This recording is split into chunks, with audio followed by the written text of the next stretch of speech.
Ano nga ba ang mangyayari kung magkakaroon ng triple tie sa 8th place sa ating PBA Commissioner's Cup Elimination Round? Well, pag-usapan natin yun, no? Yung mga scenarios na pwedeng mangyari. At ito nga yung pag-uusapan natin, yung triple tie for 8th place kasi posible nga mangyari yun dahil at the moment ay dikit pa no, yung 8th place natin. No? At ito nga, napakita natin ito sa isa nating video. No? Ito yung standings. No? Ito yung standings after nung laro ng araw ng linggo, no? January ano ba ngayon? January 25, no? January 25 yung laro na yun, no, nung linggo. At yun nga, well, pasensya na, January 26 pala, no? January 26 nung linggo, January 26 yung laro, no? So ito na po yung standings after ng laro nung January 26, no? At makikita nyo naman yung nasa 8th place tabla ang NLEX at Magnolia 5-6, tapos number 10 ang San Miguel, no, with the 5-7 win-loss record. At kung titingnan nyo ay may pag-asa pang magtabla ng tatlong teams na to, no? Dahil may laro pa yung NLEX at Magnolia, isa na lang yung kanilang laro.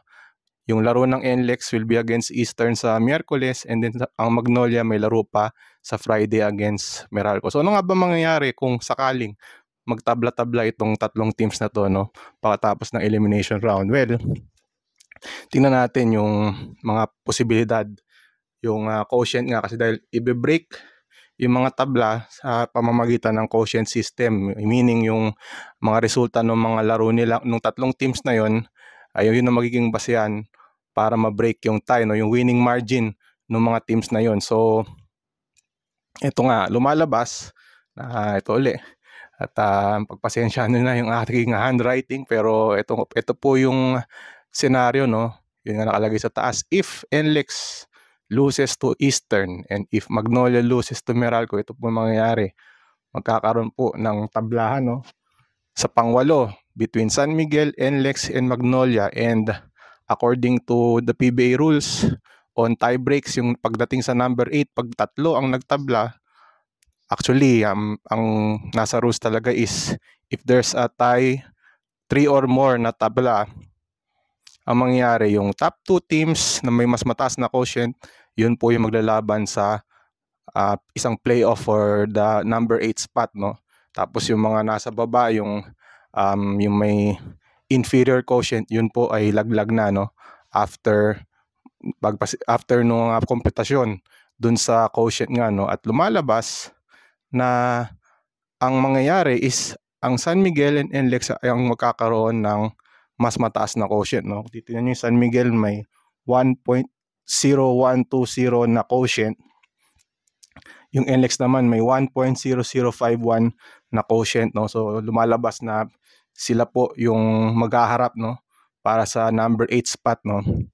At ba't po lumabas yung numero na yan, no? Well, yung San Miguel, kung babalikan natin yung resulta ng mga laro nila, nanalo ang San Miguel kontra Magnolia by 7 points, no, 85-78 kung hindi ako nagkakamali. And then natalo yung San Miguel over NLEX ng 5 points, no, 5 points. So 7 minus 5 lumabas plus 2. And then yung NLEX naman, sila yung lumalabas na pangalawa dahil nga tinalo nila yung San Miguel by 5 points. Ang score nga doon is I believe 100-95, no, if I'm not mistaken. And then yung NLEX ay natalo sa Magnolia, no, by 4 points. So 5 minus 4, ang resulta is 1. So pagdating naman sa Magnolia, natalo sila ng San Miguel by 7 points. Actually, yun yung naging dahilan kung bakit na malalaglag itong Magnolia, dahil doon sa 7-point loss ng Magnolia kontra nga doon sa San Miguel, no, sa kanilang laro 85-70, kung saan, kung matatandaan nyo, merong dalawang 3 points na naibuslo si Marshall Lassiter, mga crucial na 3 points yon.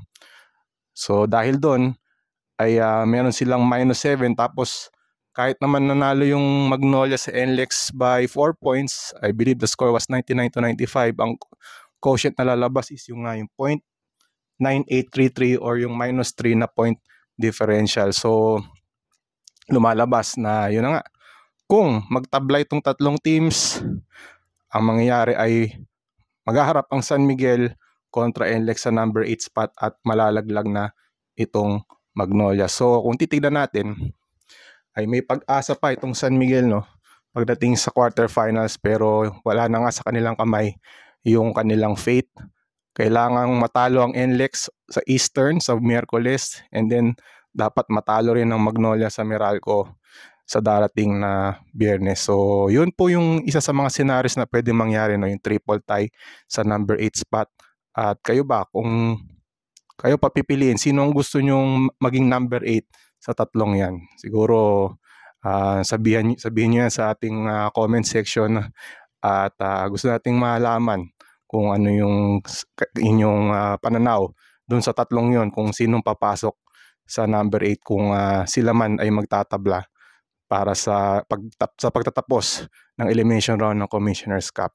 So yun po ang ating video, no, para lang ma-explain lang natin kung sakali ano mangyayari kung magkakaroon ng triple tie pagdating sa number 8 dito po sa ating 49 season Commissioner's Cup. Ako po si Ruben Terrado. Again, thank you for your support, at kung for more about the PBA Commissioner's Cup, basahin niyo po kami sa spin.ph, and pwede niyo rin kami panoorin dito sa aking YouTube channel, no? And ano na rin po kayo, like, share, and subscribe. Consider subscribing sa ating YouTube channel for more sports news. Hindi lang po sa PBA, tinatry din po nating maglabas ng content sa ibang sports. So yun po muna. Have a good day, and we'll see you next time.